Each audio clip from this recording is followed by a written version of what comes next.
세상에서 가장 영예로운 전통과 열정을 통해 또 다른 외대를 꿈꿉니다.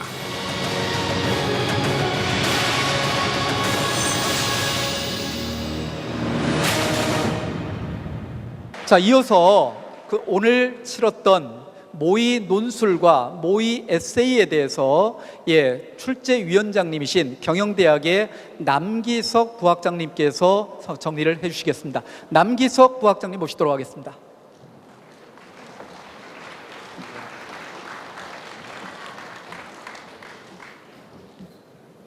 네, 안녕하세요. 네, 경영대학 부학장을 맡고 있는 남기석입니다. 반갑습니다.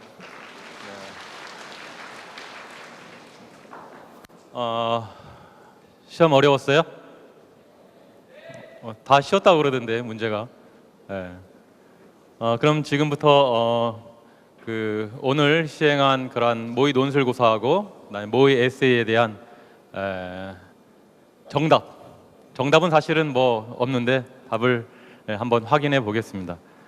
사실 올해는 작년하고 약간 문제의 유형이 달라졌어요. 혹시 작년에 모의 논술고사 보신 분은 없으시겠죠?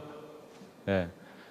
사실 지금까지 외대 논술은 영어 제시문 2개 하고 그다음에 국문 지문이 4개에서 6개로 이루어져 가지고 문제가 한 세트였는데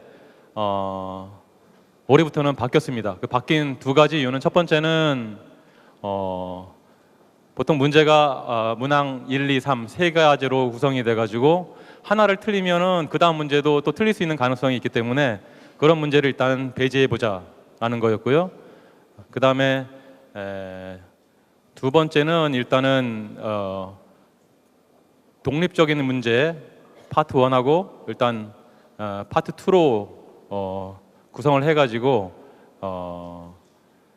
단순히 그러한 방향성이 없는 대안만을 제시하는 그런 문제가 아니라 수험생들로부터 일단은 정확한 요지하고 그 다음에 비판 능력을 평가하는 문제 한 세트, 그 다음에 또 한 세트로는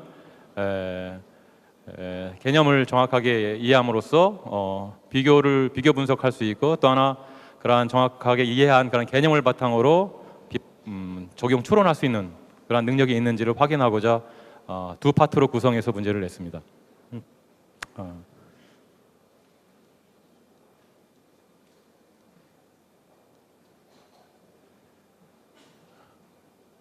파트 1과 파트 2에서 다룬 주제는 현대 자본주의 사회의 속도와 범주화 개념에 관한 것입니다. 파트 1에서는 현대 자본주의에서의 속도 문제를 핵심 논제로 해서 영문자료 1개하고 그 다음에 국문자료 1개로 문항을 구성했고요. 파트 2에서는 범주화와 관련된 3개의 자료로 2문항을 구성하였습니다. 파트 1 문제에서는 일단은 자료를 정확하게 읽을 수 있느냐, 그래야만 요지를 잘 파악할 수 있겠죠. 그 다음에 요지를 파악한 후에 비판할 수 있는 능력이 있느냐를 일단은 물었고요. 파트 2에서는 자료에 제시된 개념, 이번 지문에서는 범주화와 관련된 것이었죠. 그것을 정확하게 파악하고 그 다음에 그 개념을 다른 지문에 적용 추론할 수 있는지를 묻는 데 초점을 맞추었습니다. 제시문과 자료의 구성 및 출처를 살펴보면은 영문을 포함한 5개의 다양한 자료로 구성되었다고 금방 말씀을 드렸고요. 특히 이제 영문 자료는 고등학생들이 이해할 수 있을 정도로 교과서 수준을 크게 벗어나지 않았습니다. 그 다음에 이제 국문 자료는 옥스퍼드 이코노믹스에서 출간한 연구 보고서인 뉴 디지털 이코노미에서 핵심 문구를 추출하고 이를 문맥에 맞게 편집 첨삭한 구문이 하나 있었고요.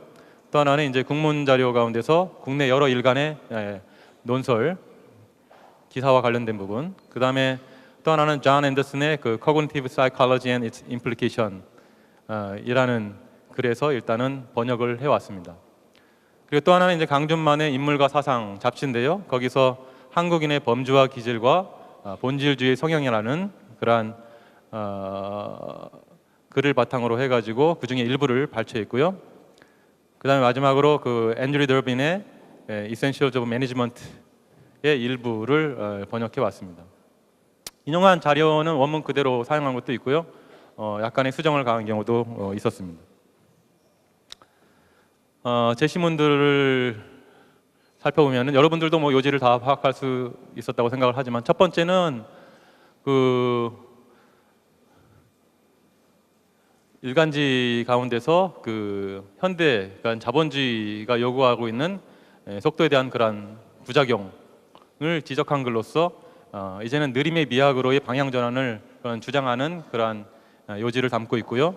두 번째는 그 옥스퍼드 이코노믹스의 그 연구 보고서인 뉴 디지털 이코노미에서 발췌한 것으로서 신경제 체제에서 기업이 생존하기 위해서는 스피드가 굉장히 중요하다. 그래서 의사결정의 그런 신속성, 속도의 중요성을 역설한 자료입니다.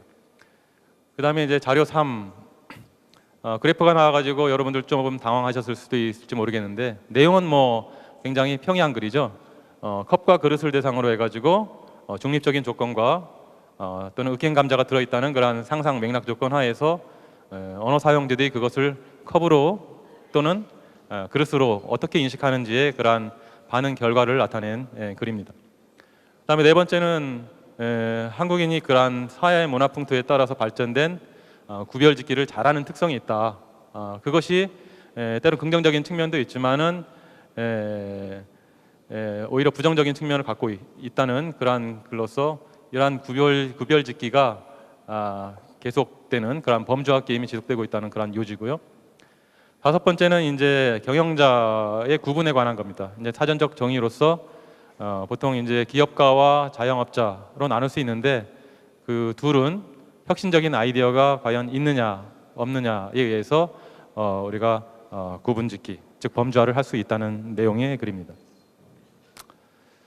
2015학년도 모의 논술 출제 방향은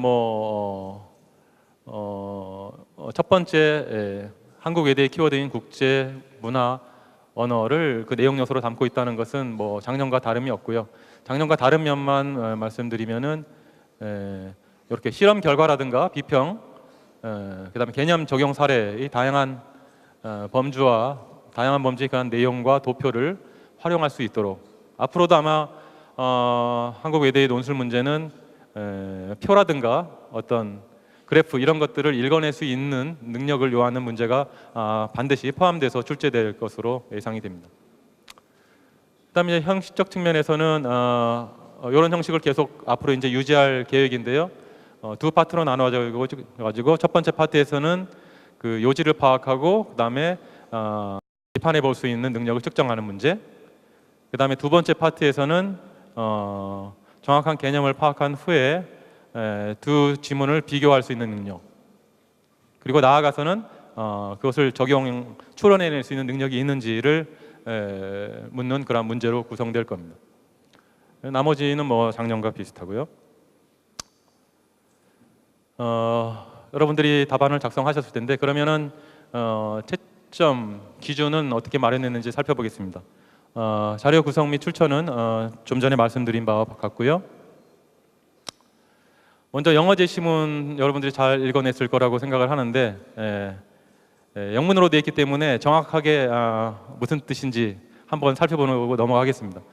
자료 2에서는 신경제하고 그 다음에 구경제를 구분해주는 특징 중 하나가 스피드다. 스피드가 결정적인 역할을 하는 그런 디지털 세상에서 성공하려면 글로벌 기업들이 그런 실시간으로 고객의 요구에 대응할 수 있는 그 능력이 필요한데, 그런 맥락에서 정보를 신속하게 분석해가지고 기업 정책을 수립하는 능력이 필수적이라는 거고요. 그 다음에 이제 위계 질서에 따른 전통적인 의사결정은 너무 느리기 때문에 디지털 마켓 현실에 대처하기가 적절하지 않다. 그리고 대부분의 현존하는 지식 경영과 보고 체계가 빠른 경영 활동에 도움을 줄 수 없는 구조이기 때문에 이렇게 점점 증가하는 그런 변동성과 불확실성이 큰 그런 세상에서 기업이 경쟁하기 위해서는 아주 민첩하고 신속하게 대응해야 한다. 특히 글로벌 기업은 사업 전개 과정 중이라도 신속한 그런 사업 수행을 위해서 필요하다고 판단되는 경우에는 관련 프로세스라든가 또는 전략 또는 비즈니스 모델들을 반드시 조정해야 되고, 글로벌 무대에서 상품 개발이라든가 또는 자원 도단 전략 자원 조달 전략 같은 경우는 한층 더 빠르게 재편돼야 된다. 그래서 결국 글로벌 신경제하에서 비즈니스 성공의 열쇠가 어디에 있냐면은 바로 이런 스피드, 속도에 있다는 것을 주요 내용으로 담고 있습니다. 자료 1과 2의 요지, 다시 한번 살펴보면 자료 1은 자본주의가 인간에게 속도를 강요함으로써 걸음걸이 속도마저 변화시켰다. 이러한 한국식의 어떤 속도전 문화가 여러 긍정적인 역할에도 불구하고 많은 부작용을 낳기 때문에 이제는 지속 가능성을 중시하는 느림의 미학을 추구해야 될 때다라는 요지 그리고요. 자료 2는 디지털 신경제 체제 하에서 속도가 기업에 있어서의 성공의 열쇠다라는 요지의 글입니다. 첫 번째에서는 자료 1과 자료 2의 요지를 각각 서술하라고 했습니다. 200자 내용이기 때문에 사실은 굉장히 생각을 많이 해서 효과적으로 기술하지 않으면은 이 분량을 넘어가기도 쉬운데요.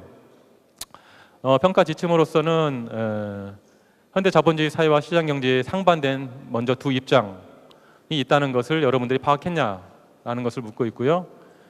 그다음에 이제 압축적 근대화에 따른 부작용, 디지털 경제 체제의 도래 이런 것들은 사실은 고등학교의 근현대사라든가 경제 사회 교과서에서도 나오는 이야기들 때문에 여러분들도 굉장히 친숙한 주제라고 생각을 하는데 채점할 때 초점을 맞추고 있는 부분은 정확하게 요지 파악을 했느냐, 즉 각각의 자료에 대해서 요지를 써야 되기 때문에 100자 내외의 상당히 짧은 서술이 요구됩니다.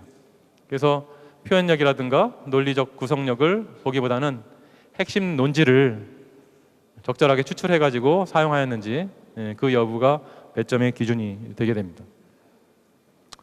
채점 기준으로서 A는 그래서 핵심어를 즉 스피드 또는 속도를 정확하게 사용해가지고 각각의 그 자료의 요지를 명확히 서술을 했는지 그런 경우는 이제 A를 받을 수 있고요.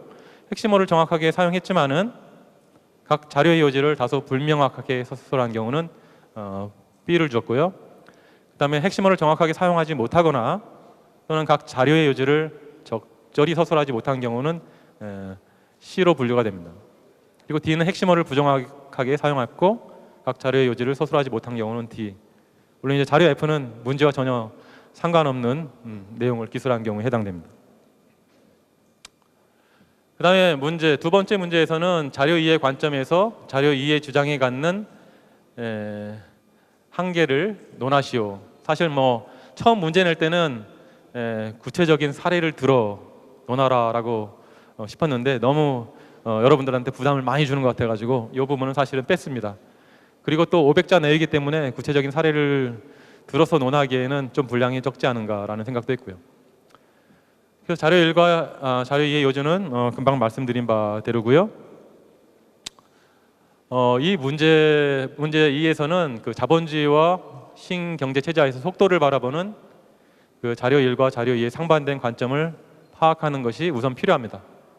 그래서 답안 작성할 때 자료 2의 내용을 전적으로 부정하고 비판하기보다는 그것의 타당성을 인정하되 자료 2에 나타난 스피드의 측면에서 자료 1의 주장에 갖는 한계를 지적하는 것이 중요하다는 겁니다. 자료 1은 느림의 미학이 중요하다는 것인데 그것을 개인적 차원에서는 인정할 수 있지만 사회적 국가적 차원에서 이러한 변화된 현실에 적극적으로 대응할 필요성을 지적할 필요가 있다는 거죠.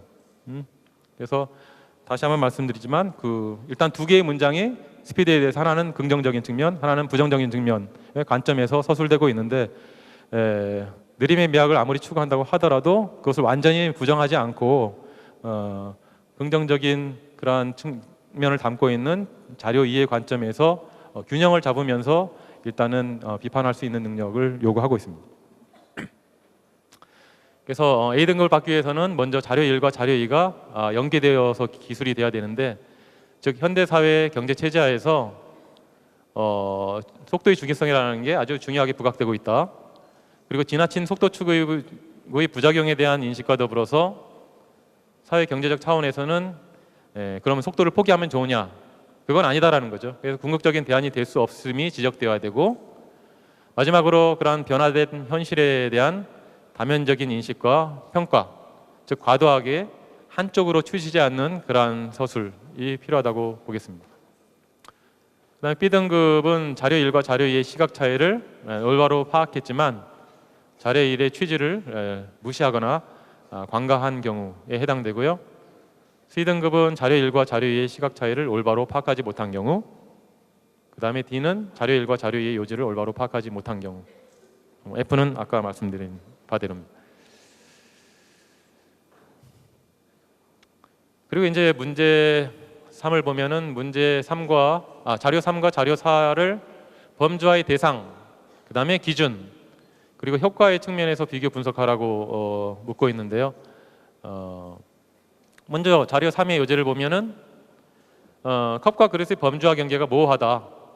그래서 라보브 교수가 실험 결과를 그래프로 소개하고 있는데 우리가 단어를 사용해서 개념을 범주화하지만은 각각의 단어가 의도한 범주 항목에 무엇을 포함시킬지, 즉 폭하고 그 다음에 깊이가 다른 다양한 용기의 그릇을 어떤 것은 컵으로 어떤 것은 그릇으로 어떻게 구분하냐 하는 것은 피실험자마다 이게 답이 달라질 수 있다는 거죠. 그래서 무엇을 포함시킬지의 명확한 기준을 설정하기가 어렵다. 컵, 그릇 같은 사물 이름에 대한 범주화는 대상 사물의 폭, 깊이, 비율 같은 속성뿐이 아니라 그러한 그 사물이 주어지는 맥락에 의해서도 달라진다는 것이 요지고요. 자료 4에는 그 한국인의 인간관계에 나타나는 범주화 현상으로서 일단 처음 만난 사람을 뭐 나이라든가 고향이라든가 출신 학교 등 신상 명세를 기준으로 이렇게 분류하는 그러한 경향이 없지 않아 있는데 그것이 긍정적인 측면이 있을 수 있지만 우리나라에서는 그러한 편견이라든가 또는 편가르기를 유발시킬 수 있는 요인이 되기도 한다라는 주장입니다. 그다음에 자료 5에서는 마이클 델과 같은 기업가의 성공을 사례로 해가지고 사업 운영자의 두 부류, 즉 기업가와 자영업자가 있을 수 있는데 그것을 사전적으로 정의해 본다면은 가장 중요한 기준이 될 수 있는 게 바로 혁신적인 아이디어를 가지고 있느냐 없느냐로 구분할 수 있다는 거고요. 그래서 세 번째 문제에 대한 범주화의 대상, 기준, 효과는 여러분들이 지문을 잘 관찰한다면은 충분히 적어낼 수 있는 거라고 생각합니다. 자료 3과 자료 4에서 범주화의 대상은 먼저 자료 3이 용기나 또는 그것의 상위 개념으로서 사물이나 어휘의 개념이라고 답하면 될 것 같고요. 자료 4는 인간관계 속에 등장하는 상대방의 또는 처음 만난 사람, 뭐 두 개 다 맞다고 할 수 있겠습니다. 그다음에 범주화의 기준으로는 폭 깊이가 다른 그런 사물에 대해서 사물의 속성 또는 폭 깊이 비율이 범주화의 기준이 되고 자료 4에 있어서는 나이나 고향, 출신 같은 신상 명세가 되겠죠. 그다음에 범주화의 효과로서 자료 3에서는 이러한 명확한 범주화가 사실은 가능하지 않다. 왜냐하면은 특정 범주에서 전형적 사례가 될 수 있는 경우하고 그 다음에 인접 범주의 경계에 놓일 수 있는 그러한 애매한 사례가 발생할 수 있기 때문이라는 거고요.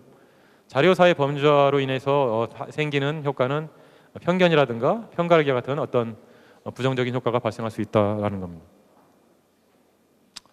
채점 기준으로서 A등급에 해당하는 것은 범주화의 대상 기준 효과에 대해서 자료 3과 자료 4를 모두 포함시켜서 논술을 하면 되는데 모범 답안의 구성 요소 위에서 평가 지침에서 얘기한 것처럼 6개 항목을 빠짐없이 기술하면은 일단은 좋은 등급을 받을 수 있고요. 그 중에 뭐 일부를 충분하게 기술하거나 또는 그냥 뭉뚱그려가지고 포괄적으로 그냥 기술하거나 하면은 그보다 훨씬 낮은 점수를 받게끔 기준을 세웠습니다. 그 다음에 네 번째 문제는 아마 처음 접하는 유형이기 때문에 여러분들이 조금 당황하셨을 수도 있을 것 같은데요. 사실 문제 자체는 그렇게 어렵지는 않습니다. 그 그래프 그림에 나타나는 것처럼 답을 할 수 있을 텐데 먼저 문제는 뭘 묻고자 했냐면은 그 자료 3의 그래프에 나타난 그런 실험 결과를 자료 5에서 사용된 범주화 방법, 즉 사전적 정의에 의한 방법에 적용해 가지고 4개의 그 선이 있는데 그 중에서 2개, 즉 상상 맥락 조건 하에서 점선으로 표시된 부분이죠. 컵과 그릇의 범주화를 한번 제시도 해보아라 라는 질문이었습니다. 그래서 요지는 이미 아까 말씀드린 바대로고요. 이 문제는 먼저 상상 맥락 조건 하에서 실험 결과를 나타내고 있는 두 점선이 있죠. 그 점선의 교차점,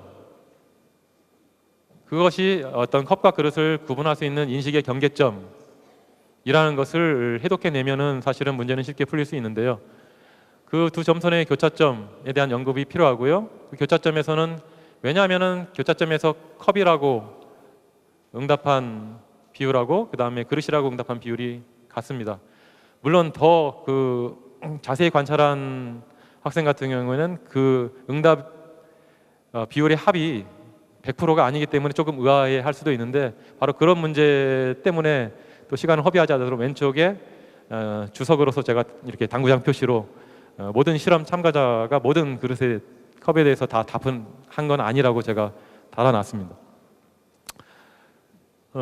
그래서 이 교차점에 해당하는 X축이 대략 폭 깊이 비율이 1.4 정도 되는데, 그 1.4인 그런 용기에 대해서 피험자들의 응답률이 같았기 때문에 이를 범주화 기준으로 삼아 가지고 자리 5에서처럼 그러한 사전적 정의를 내린다고 한다면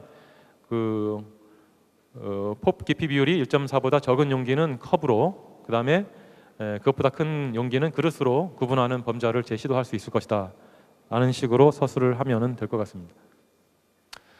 그래서 A등급에서는 세 가지 사항을 지적해 주었으면 좋겠는데요. 첫 번째는 상상 맥락 조건 하에서 두 점선의 교차점이 인식의 경계점이라는 언급이 필요하고요. 두 번째는 폭 깊이 비율이 대략 1.4인 용기에 대해서 피험자들의 응답률이 같았다라는 사실을 기술해 주고, 세 번째는 1.4보다 적은 용기는 컵으로, 1.4보다는 큰 용기는 그릇으로 구분하는 그러한 재범주화 내용을 기술하면 될 것 같습니다.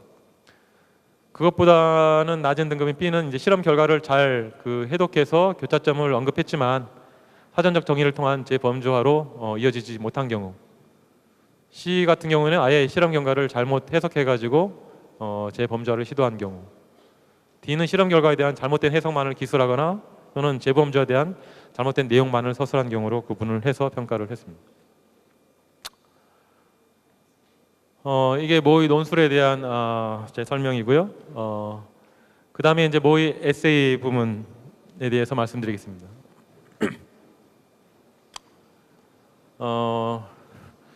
제 시문은 여러분들 뭐 다 읽으셨을 걸로 생각이 되는데, 노덜 아일랜드의 그런 얼스터 교수가 얼스터 대학의 교수인 리차드 린이 특정 과대에 대한 남성과 여성의 그런 수행 능력 차이가 남녀의 IQ 차이에 기인할 수 있다고 주장하는 것에 대한 대다수 심리학자들과 사회학자들의 그런 반대되는 견해를 소개하는 겁니다. 그래서 문제에서 묻고 있는 것은